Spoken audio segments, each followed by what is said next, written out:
All right. So the first question that I decided to answer was question number two, which was how can you use the information you have learned about leadership theories to develop your leadership skills?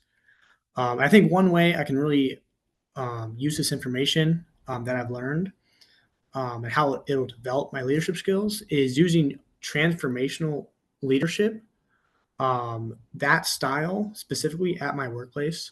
So I have to train a lot of new hires. Um, and with transformational leadership, it's a great way to really help those new hires.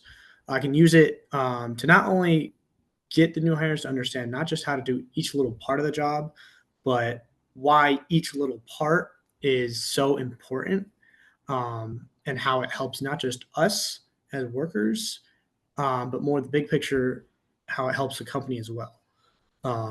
It really helps the new hires understand why they're doing what they're doing, and it gets them to learn faster. So learning about transformational leadership has actually changed my communication skills with new hires going forward, and using that style will help them catch on quicker. And another way, or another question that I answered was question number three, which was think about the last job interview I was in and how effective the interviewer was. Um, And so my last interview was about 2 years ago, and from what I remember, it wasn't the most effective interview in the world. The person interviewing me was not very effective, and there were a few things they could have done differently, and a few things I would have done differently if I were interviewing someone.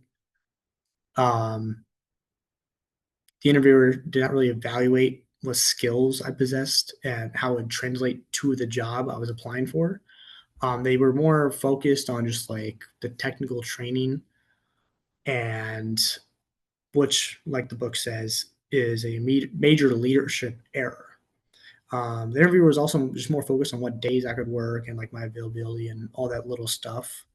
Um, and my previous job experience was also kind of what they were looking at. That was about it. They weren't actually focused on what skills I possess and my attitude and my professionalism. And that is really something that they should have done differently and something I would have done differently. Um, so yeah, those are the 2 questions I answered, and those were the 2 I thought best suited my current situation, especially at work.